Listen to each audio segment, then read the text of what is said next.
pleasure to meet you. I'm Mark Drayson, I'm the Executive Director of MAPC, the Metropolitan Area Planning Council, and we are so pleased and honored to have you here at the region-wide kickoff of our MetroCommon2050 planning process. And I would like to start by thanking and congratulating so many members of my staff, some of whom are here and some of whom are not here, who have worked so hard to put the stations together and the displays, to do the research behind all of the information there, and to think so seriously and really with so much dedication to what a good planning process would be to help make Boston and the entire greater Boston region a better place to live, to work, and to raise a family. And that really is what we do. That's what it's all about at MAPC.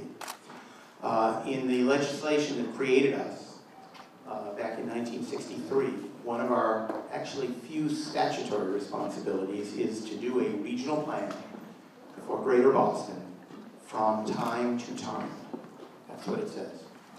And as a former legislator, and I know the mayor is a former legislator, of course, has extraordinarily talented legislative drafting. It leaves us with no clear indication of what's in place in these plans, but in reality, we do them approximately once a decade. Many of you know and are familiar with, and I think a few of you even participated in. Pablo, is Pablo still here? I don't know.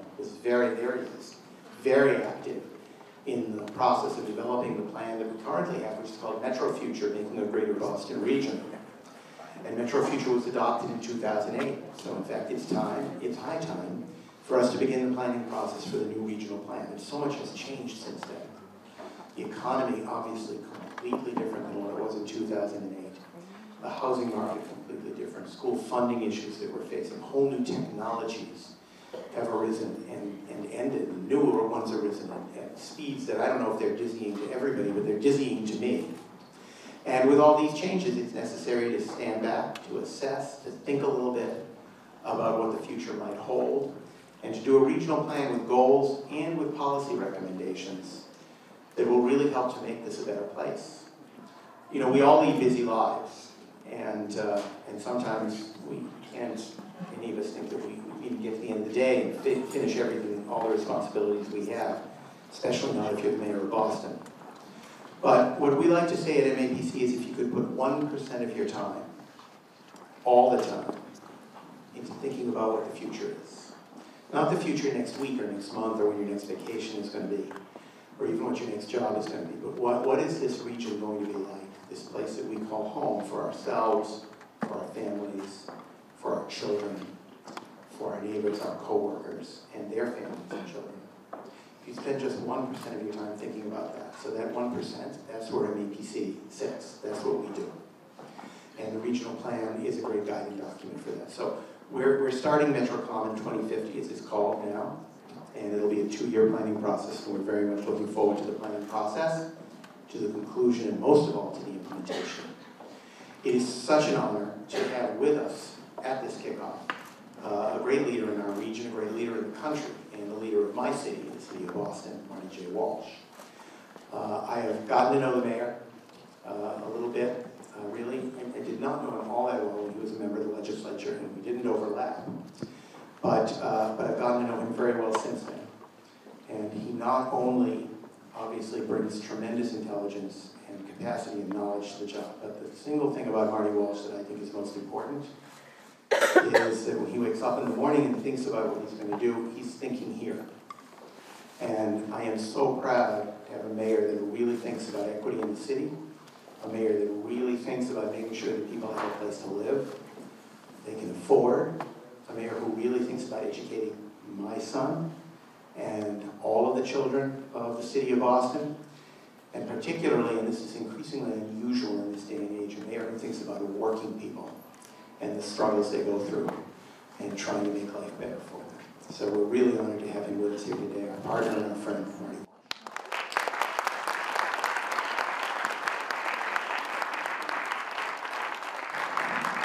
Thank you, Mark. And I want to first of all thank Mark and his leadership and everyone at MAPC, all the staff for the great work they do. I want to give a shout out to someone that's in the room here today. I was with her husband, who used to be my former intern, Sarah Representantini Colony, Emily Torres, Colony. Yeah, Dan, I'm gonna pick on Dan, Emily's husband. He started as an intern in my office and he was staff in my office, and I always knew he was gonna run for office someday. Now he's in my office, literally almost. So thank you. Thank you all for coming out tonight. I know this is I think the third of three kind of introductory meetings about planning, and I have a bunch of notes behind me, and I might go into those notes and I might not. But I just want to talk first about the importance of planning. Planning is key to how we should think about governing in the 21st century.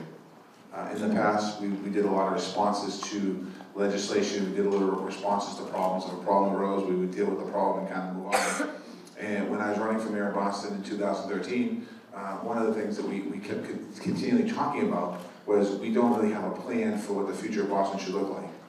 And we started to think about, or I started to think about that plan first as economic development, because the last time the city of Boston did a plan, a master plan, was over 50 years ago before Imagine Boston 2030.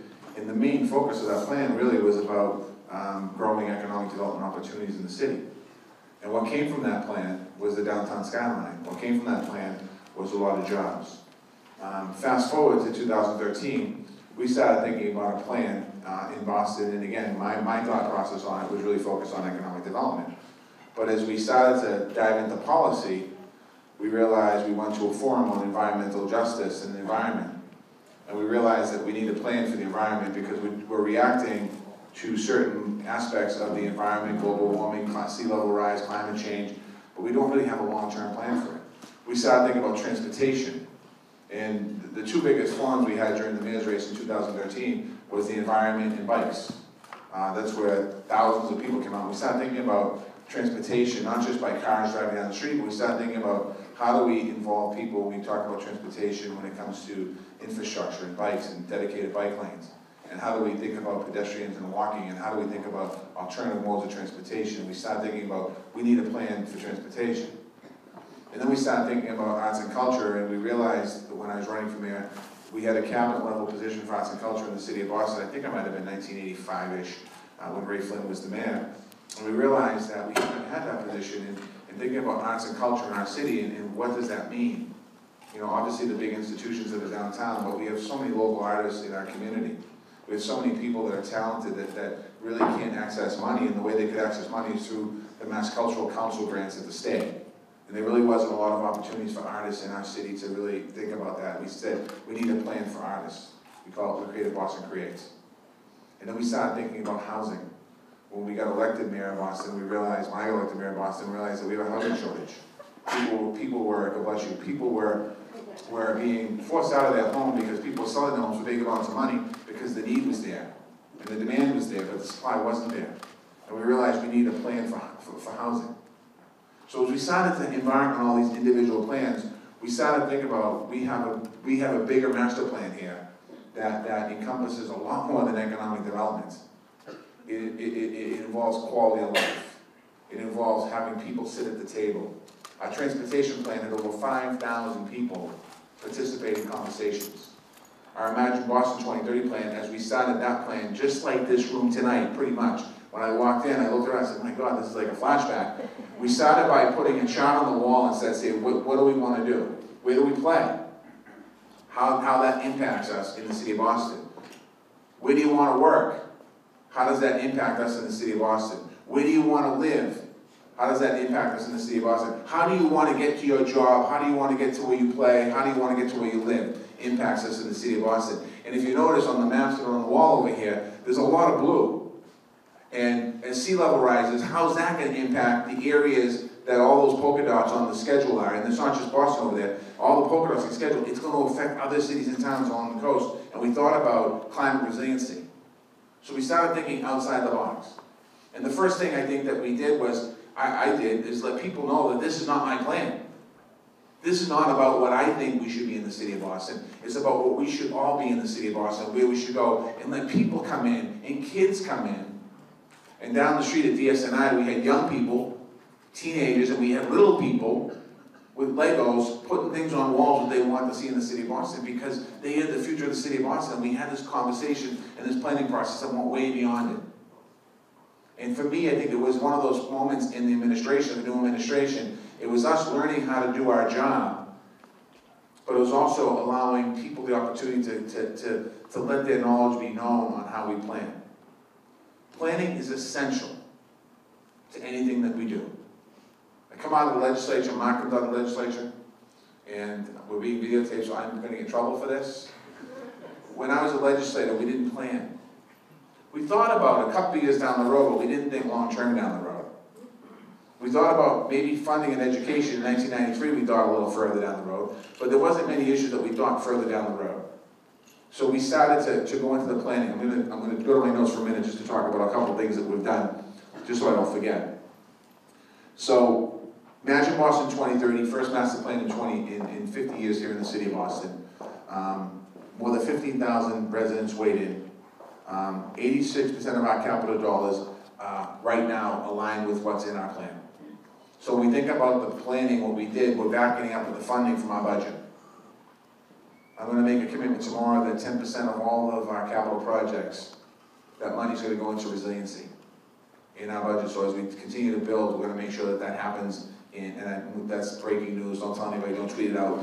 But I'll say it tomorrow at the speech and we'll get it out. But that's, when you think about planning, it's not just planning, not just sitting down and spending a lot of people's time and a lot of people's energy on planning something and say, okay, thank you very much, and go home now, and that plan goes on the shelf. It's making sure the investments are going to be made. So as we talk about master planning the metro region, whatever that is, it's also going to be about getting commitments from cities and towns and legislative bodies in those cities and towns to back up what exactly you're planning. So that it's not just a beautiful plan on a piece of paper, it's actually something that's really tangible and you can see it in a few years down the road as you move forward. We also are working, what you're talking about here tonight is going to benefit not just our city in Boston, but Westboro to Southborough. When I became the mayor also, when I came to I drew a blank name, MAPC, I know, we talked about regionalization. And this is not about Boston versus Cambridge versus Westboro versus Milton versus Somerville. We're in this together. And we have to think about how we plan the effects in certain towns, how does it affect Boston. So for example, in Boston, we have to think about how Milton plans affect the city of Boston, how the city of Boston affects Milton, how we affect Chelsea, how we affect Somerville, how we affect Cambridge, how we affect the cities that border our cities and towns across New England. So as you think about Massachusetts, as you start thinking about the plan is going to go beyond and has to be basically focused. There's not one focal point. It's about what that plan should be. We're working towards that. Our top priorities this year, legislative agenda, we're focused on regional transit, money for regional transit. The governor allocated $8 billion over a 5-year period to do some infrastructure work on trains and buses. But we're really thinking about, if we want to continue to grow our region, we need strong regional transit. Education funding. In the past, that we've fought for education funding kind of in a silo for Boston. And this year, 13 mayors sent a letter to the legislature today, I think, to talk about the needs of 7 ideas that are important to think about education outside of Boston. It's not just about Boston. The environmental funding, as we think about the Speaker, the Senate President, and the Governor, all have a plan to deal with climate change, climate action, different priorities, and they're putting, the Governor put over $1 billion behind it, and the Speaker's going to probably maybe do more, and the Senate President might do more than that. And that's something that's a change from the past, and it's about climate resiliency as we move forward. So I think the most important thing I can say is that as we think, as you continue this plan, as you start this plan, inform people on what some of the, get people ready, no surprises at the end of the day, but start talking about the areas of focus that you're focusing on so that we can start to begin thinking about how do we plan it. Because the plan that you're doing here today, Boston can't say, well, we have Imagine Boston 2030, what you talk about, forget about it, we're not going to listen to what you have to say. There might be something that comes up in the plan that we didn't think of that says, wow, that really works for our city.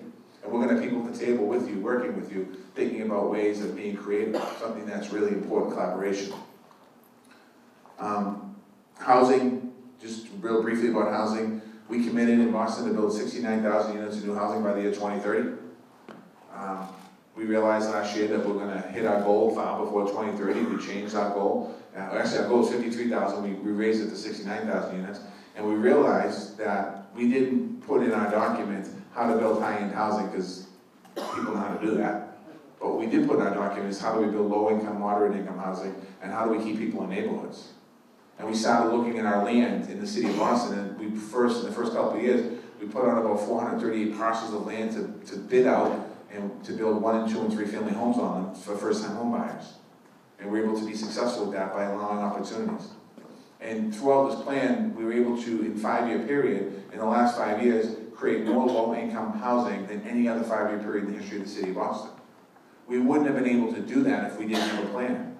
We wouldn't have been able to sit down with stakeholders and think of CPA, something that was passed in Boston by the voters of Boston a few years ago. In Boston, it was tried in 2001, but we were able to convince the people of Boston that putting a 1% surcharge on your property tax, raising your property tax to 1%, and taking that money and investing it back into historic preservation, open space, and housing is a good thing. And the voters of Boston voted 70% for that. So again, it's telling a story about where the needs are. And we're proud of the work that we've been able to do there. Then we sat down with all the mayors in the greater Boston area, and we realized this is not just a Boston problem, this is a greater Boston problem. And we were able to come up with a plan for 185,000 units of new housing by the year 2030, working with our friends and collaborating with other cities and towns. That's an idea when you think about going out further in the area. I would suggest you start to look at housing, because it's an important, very important aspect of someone's life, and it's a very important need for families.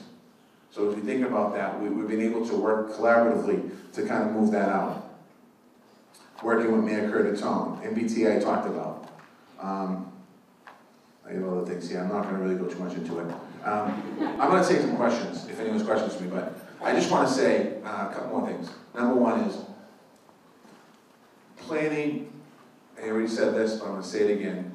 Planning is essential for the growth in Massachusetts in a good manner. It is so important. To the young people over here, you're going to have ideas that some folks over here might not think of, because you look at it through a different lens. And sometimes that lens is a lens that we always don't think of. So as we're thinking about planning, be part of the conversation. And think about where you want to see your city grow, the challenges that you have today, that you've experienced today. Maybe it's in education, maybe it's in jobs, but whatever that is, as we think about planning, how will that fit into what you are thinking? To some of the older folks in the room who've been doing this for a long time, some of the mistakes that were made in the past, that you think were made in the past, that you saw planning that wasn't good planning, that should have changed, and what would you have changed in that planning, and allow the opportunity to be able to invest in that. To the folks in this room that are in government or appointed, don't think you have all the answers, because we don't. Listen to what people have to say and be willing to have open minds and open ears to allow what people have to say. Because everyone has an important point to make about the future, what the future should be. And that's what we try to do in the City Hall, as we try to do in our planning process, and we got very little pushback. And don't be afraid to admit a mistake, and always remember, whatever the final product is, it should never be final. Imagine Boston 2030 is not a final project. We've never finished it, which means that it's a living, breathing document that is constantly changing and evolving and thinking and changing with the times as we move forward. So when we think about opportunities, one example of it is we looked at areas around the Fairmont line for opportunities for growth. And today we cut ribbon on another station in the Fairmont line, Blue Hill Ave. And as we cut that, we're thinking about we can build housing around that area. And we thought about Uplands Corner, building housing at Uplands Corner. But what we're seeing in some neighborhoods is gentrification happening. So in the document of Imagine Boston 2030, we're dealing and trying to tackle the issue of gentrification. And part of that is by us, the City of Boston, owning property in the Uplands Corner area, not too far from here, right up Dudley, and putting it out to bid to allow opportunities that growth can happen in a neighborhood, but try and not have displacement with that. And we're trying different models. Nobody, I think, has been successful at that in the country, but we're going to try that in the city. And we might be successful, and we might fail, but the problem is we continue to try that and continue to think about planning on that. So again, thank you for coming on tonight. I hope I made a little sense. Thank you for being here, and I'd gladly take any questions if anyone's questions. If I don't have an answer, we have plenty of people that have answers. Yes.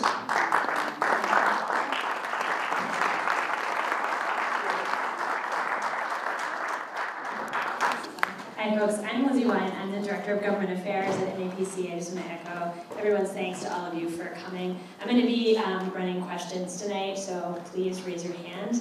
The Mayor seems eager to take some questions, and I think we have the first one right here. Hi, my name is Claribel Santiago. I live in Dorchester. And the Governor Baker and the Attorney General Maura Healey is suing, is it Purdue, the opioid? Yeah, we are too. Okay. What are we gonna, right, so when we get that money, when we win, when we beat them in court, are we gonna reinvest rehabilitation for, and house the opioid addicted folks that are suffering with this disease? And I would like to see 100% of that money to go and help them, because it wasn't their fault. Yeah, I can't give you a straight answer on what's gonna happen, because there's several different lawsuits, several different tracks going on right now. The Attorney General's involved in something that's kind of compares to the tobacco legislation, that they're suing on behalf of the Commonwealth of Massachusetts. We're suing on behalf of the City of Boston. And it really is gonna depend on what type of settlements, if there's a settlement by Purdue Pharma, and where that money goes. And the intention should be, where the money should go, is back into treatment programs, recovery programs, long-term housing programs. It should go into that. We've sued, I think our figure is about $65 million, I think it is, in revenue that we feel that the city's put out to combat the opioid crisis through EMS services, fire services, police services, and some other services. So I think that you know, if we win the suit, if you will, I don't think it's a win. If we're granted the award, we will take that money and reinvest it back into programming. We have to be hopeful, though. Yeah, no, and what I mean by that is that we're suing the pharmaceutical company for the loss of life. And that's what I mean by that. I mean, I just think that it's not dirty money, but it's, you know, if we win, it's not a celebration. I don't view it as a celebration. I view it as money that somebody lost their life because we're able to get additional dollars from a manufacturer that was basically preying on people and reinvesting it so other people can benefit benefit from somebody's death, if you say that, in a way of trying to get into recovery. So we are working this, but there's no plan yet. We haven't gotten that far about where the money comes from. But we have to make sure in the tobacco settlement money, state got about $350 million. The money was supposed to go into tobacco programs, prevention. Some money did, and then about 200 plus, maybe 300 million of it went into balancing the budget when the economy went down the tank. So we have to make sure we don't repeat that issue, because it's similar. As you're asking the question, but to go back to planning, no, we can give Emily, give him the mic. As you go back to planning, as we think about planning, we should be thinking about, when we plan a community, maybe if somebody wants to take on the challenge, where are our addiction programs? Where are our halfway house programs? Where should they be? How should we make sure they're spread across the Commonwealth and not just in one neighborhood? Because addiction just isn't in one neighborhood. When people think about addiction, if you ask anyone in this room about heroin use, they're always on Melnina, Mass. Ave. No, it's in West Roxbury, it's in South Boston, it's in the house down the street here, it's in Charlestown, it's in Duxbury, it's in Wellesley, it's all over the Commonwealth. So we got to think about, as we're thinking about treatment programs, that might be something that you think about when you think about social services.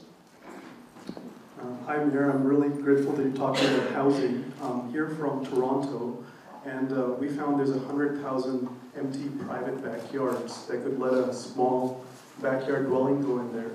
And we're wondering if that has been explored in Boston, of being able to add an additional detached accessory dwelling unit that's a rental unit that could ease the problems here. Yeah, in Boston, we have, trying to build houses in backyards would be complicated because we have butters that will probably fight it, but what we have done, we're looking at accessory dwelling locations in basements. That has not been approved in the city of Boston. We did a pilot program in East Boston. We're about to expand that pilot program. Looking at potential having in-law apartments in basements, making sure there's egress in that place with two entrance points and exit points. I think in what we've taken the lots, we've looked at our lots that we own in the city, and we'll put them out to bid, the smaller ones for 1 and 2 family, 3 family homes. That's what I was talking about. And then we're looking at some of our other big lots. In this neighborhood here, we have 4 lots that are out for bid, I think, right? 4 lots are out for bid that people are bidding on to bid in some, maybe some housing proposals, things like that, in the Roxbury, Dudley area. And we've incorporated, was it 20% affordable, 30% affordable? Do you remember, Gene, did you? It's about at least half. Yeah, did you bid on, I don't know if you bid on it. Yes, we have. Yeah, so we put like, so we put some lots in this area to bid, we own the land, let developers come in and bid on them, and we'll put some restrictions on them to really kind of guide them towards housing, if you will, or economic development opportunities, and we have some higher numbers of low-income housing in those as well. So we're being creative. The backyard piece, it's complicated here. I don't know if that would fly here in Boston, because I don't think anyone will build a unit in the backyard for another unit of housing. They'd use it for a condominium, and the numbers would go to the roof. My work, Toronto is a great city. I was up there a couple weeks ago. No, we have the same challenges with the state of California legislative rules where it's helping us comply. Yeah, we're probably not going to go there, but we are doing accessory dwellings and basements. So every single unit of housing you see here, there's a basement in it. And there's potential there to add another unit of 1 bedroom, you know, where people can stay in their homes and rent the other apartments out. I think we have a question over here. Yeah. Are you? Can you just make sure to introduce yourself? My name is Jerry. I live in East Boston, and I am part of a youth empowerment program called C5. My question is, we just talked about MBTA and transportation. What can we do to better that transportation to cities outside of Boston so people can continue to access their jobs? I think that's something that this planning process should talk about. I know what I would say, and I don't want to answer that question yet for cities and towns outside of Boston. The governor committed $8 billion for infrastructure improvements over 5 years. That's not coming to Boston. That's going to the whole system-wide system. But I think that as that money is being allocated, I think the planning process is exactly what you'd want to talk about, and giving some recommendations to the MBTA where that investment should be made.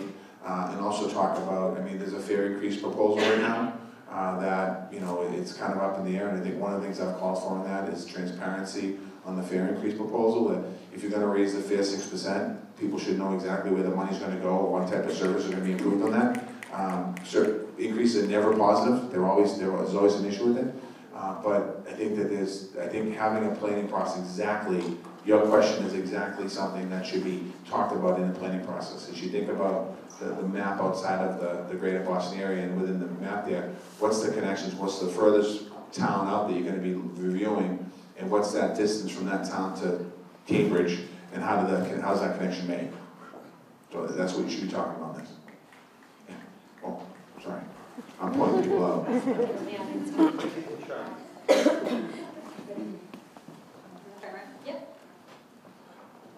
Mr. Walsh, my name is Jordan Guys. I'm a gubernatorial appointee to the Metropolitan Area Planning Council, but I'm also on the Lowell Planning Board. And you touched on gentrification. That's something that we've seen a lot of in Lowell recently, and it has its pros and its cons. What we're seeing is it's pushing a lot of low-income families out of neighborhoods that they can no longer afford. I was wondering if you had the advice for me and for the city of Lowell on how you would tackle that issue in Boston. Lowell did a very intensive planning process. I actually went up and spoke with the Chamber of Commerce about Imagine Boston 2030, and Lowell presented your report. Gentrification is a tough issue to fight, particularly in a good economy. What I mean by that, people working, people have means to pay, people coming and buying homes, people that own homes for a long time, paid for their home. My father bought his house in 1967 for $17,500, 1967, up the street. My mother lives in it today. A house on our street went for $1.2 million the other day. So you're thinking 52 years later, I don't know what the math is, but 17,000 and 1.2 million and probably 1.4 million. So what we have to do is think about how do you tackle this, what are the challenges in your community? One is usually a lack of housing. One is a lack of low-income housing. Another one is lack of opportunity for employment. A lack of educational opportunities. And I think that when you think about planning these different areas, it can't just be about building housing, it's about economic development. And one thing we've done in the city, we have the Office of Workforce Development, I don't know if Trent's here, but we did the Office of Workforce Development, and we have Amazon's coming to Boston in 2,000 jobs. We went on the South Boston waterfront. And we've been able to get Amazon to make investments into our job training program fund that's gonna be training City of Boston employees, not City of Boston work, City of Boston like public employees, but City of Boston workers for training so they get better paying jobs for them and their families. So it's using that ability for development and making investments in different targeted areas to try and pull people up. So it's about housing, it's about economic opportunities, and where there's a lack of education. We have a high immigrant population in Boston. 28% of the people who live in our city were born in another country. So we have, in certain neighborhoods, East Boston, one of them, we have language barriers. So the folks that live in East Boston, how do we make sure there's enough ELL programs and education programs so folks that came from Central America, Honduras, have an opportunity for employment? This is not the first time Boston's tackled this problem, by the way. Because when the Italians came here, they spoke Italian. When the Irish came here, they spoke some English, but they spoke Gaelic. When the Jewish community came here, there's always been this cycle of immigrants coming in to have to learn the culture, learn the language. So it's not the first time we've handled it. We just got to go back and figure out how we do it and put it in the planning process. And don't be afraid to tackle it. This is not about building a wall and all that nonsense. This is about how do we grow our communities. As you think about long-term, what your community should look like. I'll be sure to pass that on to Eileen Dawn here. Yeah, thank you. Eileen, share with Eileen. She was in the Senate. We have another question here. Thank you. My name is Eli Billon, and I'm with the Center of Teen Empowerment. I'm here with my executive director and my coworker. And I live in Somerville, Massachusetts. So as you may know, we suffer from gentrification, and not to beat a dead horse. But I specifically want to talk about the affordable housing that's being allocated. I feel like in Somerville specifically, it's ridiculous. Where if you look at somewhere like Assembly Square, specifically the Ava condominium, which allocates only 6%, if I'm right, affordable housing to long-term Somerville residents. To me, that worries me because I feel that's not only an oversight, but when you're giving 94% of your new housing to people not from Somerville, that's a significant problem. That's a significant problem. So I guess my question is, what advice for Somerville, or what steps are you taking for people in the Boston area to increase the amount of affordable housing in these new developments? Because I've watched my city be culturally decimated due to gentrification, and I'm not willing to watch it continue. That's the Avalon Bay project. I thought it was higher than that. I have to get the number. The number, if it's higher, it's like 10%. In Boston, we've raised the inclusionary development to 18% affordable offsite, 13% on-site. But let me just back up for a minute, because I think this is an issue that needs to be discussed a lot deeper than we did talk about it. As a community activist before I was a rep, I would support somebody who come in and talk about whatever it was. I'd support whatever it is, more workers on the job, better wages. I think that's important to advocate for. As a state representative, same thing, and advocate for higher numbers and more investment in housing from the state level, more investment in housing from a city level, and more investment in housing on the federal level. As a mayor, take a different approach to it. Advocacy is important, but again, as you're planning the development, you should be looking at what number of affordability allows the deal to, without public subsidy, meaning public money. What level of affordability can you truly ask for in a development so a development can still work and be built? So, for example, we did the JP Rocks program. JP Rocks, it's a project we did a master planning of parts of Jamaica Plain. And we did it in South Boston. And I thought, as the planning process went on, I thought that South Boston would have been complicated, and I thought that Jamaica Plain would have flown through. So in Southie, what they decided to do, we took this big industrial area that's basically all warehouses right now, and we started thinking about affordability of housing units and in commercial. So they were able to do a mixed-use kind of development on what they want to build in South Boston, somewhere down the road. It's not, right now, there's businesses there. In Jamaica Plain, we had people coming in saying that they wanted 70% affordability in any new development going on in Jamaica Plain or any rehab. Now that sounds beautiful. I agree with 70% affordable housing in Jamaica Plain. I agree with 70% affordable housing in Dorchester. The problem is these are private developments. And if you don't have any state or federal or local investment in it, you're not going to make that number because the developer doesn't have the ability to build the type of housing that he wants or she wants to build with the number of 70% affordable, because the cost of building it would be more than the cost that they get in the return on investment. So I would actually think about, as you're planning, what number, not in state or city money, what number in a private development works, and learn about that. Because I think that it's so important to understand that. I don't know what the number is, but we settled at 30% in Jamaica Plan. 30% affordable, 70% market. Since we have settled on that number 3 years ago, I don't think there's been one proposal that has come in front of the city of Boston for approval for new housing in Jamaica Plain, because the number of 30% doesn't allow the developer, who we all think is fat and rich, and some of them are, they can't make it work because the numbers are too high. So I think that we have to look at how, when you talk about gentrification, you have to look at, that's the first aspect, the private investment, private development. The second part of it, we have to think about, when we get a federal government that comes back and starts to invest in housing again, what are some of the programming that we can use in investment? So President Obama, before he left, thank God, 3 months before he left, down the street here, Whittier Street Housing Development, he gave us a $30 million grant to renovate the Whittier Street Housing Development, public housing. And he sent us the check before he left. That was the last... We cashed it before he left. Absolutely. That was the last public investment that did, well, one of the last, I think there was 5 of them, we happen to be one. One of the last public investments that federal government has made in public housing. So when you think about the opportunities, they're very narrow. Now, what we did in Boston, and I know I'm kind of going on too much, and I'll wrap it in for you. What we did in Boston, when I was the mayor, inclusionary development was 13%. So it was on-site, off-site, 13% affordable. What we saw what people were doing, they were buying out of the building on-site affordable, and they were taking that 13%, let's say it was downtown Boston, and they were going over to Roxbury, and they were making the investment in Roxbury, and they weren't making investments. So what was happening is we had certain parts of the city, Back Bay, Beacon Hill, and downtown, were becoming rich, and all the poor people were being kind of built off-site housing other places. We changed that. We brought it to 18%, which gives us, I think we've raised over $100 million in that fund to build housing.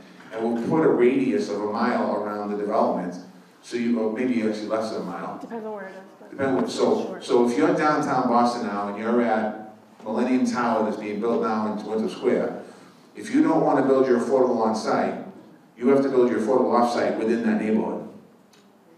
And you can't go to Mattapan or Dorchester, nothing wrong with that, but it really focuses keeping people in the neighborhoods. So gentrification, as you're talking about, doesn't happen as much.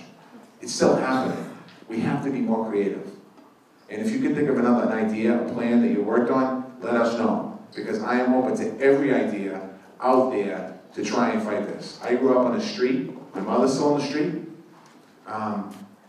that if you start looking up the street, my street was a good street growing up. It was kind of rough growing up, but it was our street.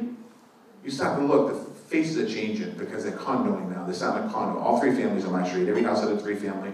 We had no front yards. We had no backyards. We had no driveways. I had a side door because they must have made a mistake. Everyone has a front door.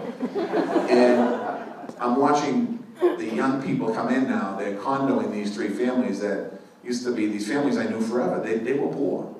So I think we have to think about how do we do some of this stuff. So my suggestion to you is, throughout this planning process, ask questions. When you talk about 30% affordable, 40% affordable, 50% affordable, make sure you can back that up with facts, that can actually happen in a private development as you move forward. That's something we have to do more of too, okay? But thank you. Okay, one more question, then I gotta run to Chinatown for a banquet. The Chinese are like the Irish, they celebrate for a month and a half. So we have one more question.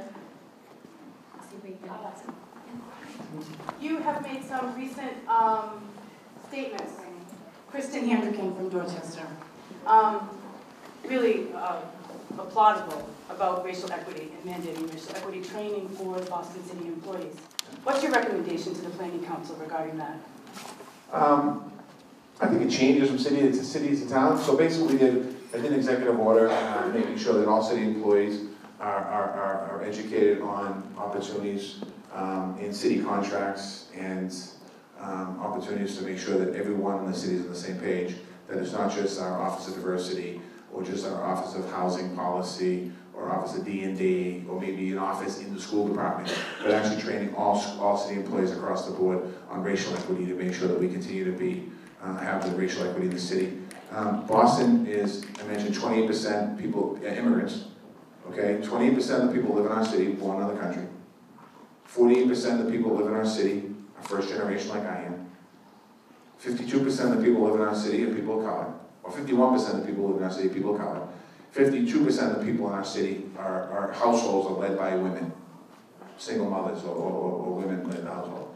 So when you think about a city as diverse as Boston, and some people could probably do the same thing if you look at the numbers, we need to make sure that it can't just be me saying what I'm saying and believing what I believe. It has to be basically educating the whole entire city agency. We have 18,000 people who work for us, making sure that we're on the same page. And tackling the issues of equity are important for us. When we think about city contracts, we started in 2014. I think it was less than 1% of all city contracts went to people of color. Less than 1%. We're not much better 5 years later, but we're doing more training, and we're trying to get more companies to get into the process of bidding for us. We did work with the state on having one certification for public construction, so you get certified at the state, you get certified at the city, you're certified everywhere. That was an important move, important step, because people would run you through the loops. So you might be DCAM certified at the state, but you're not certified at the city of Boston, you're not certified at Quincy, you're not certified at Somerville. Now you have one process that certifies you, so you don't have to go through all these different processes. So, this young woman over here had a question.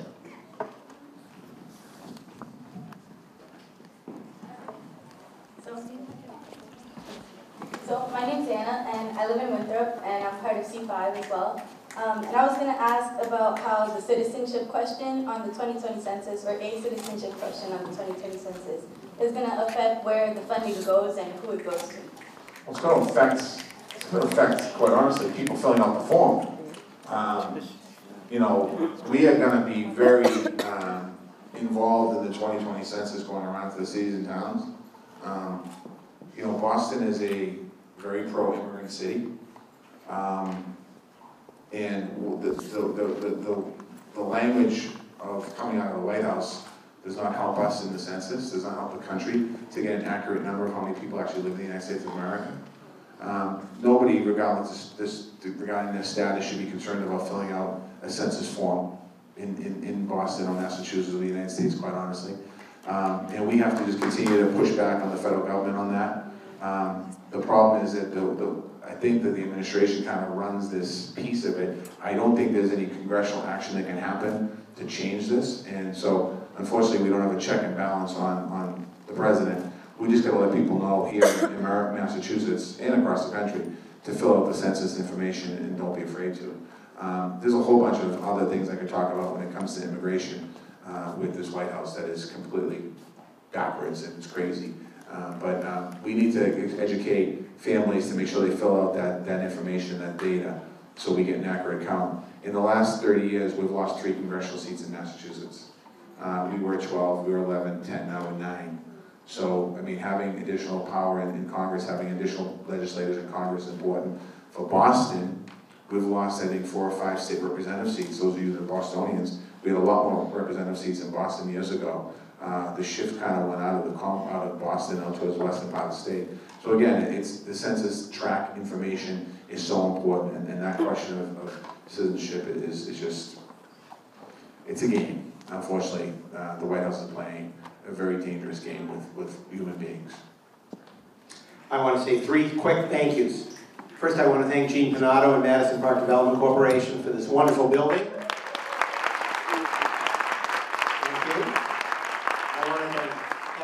Gourmet Caterers for the fabulous food. And I want to thank our mayor, Marty Walsh, for spending time with us this evening. Thank you.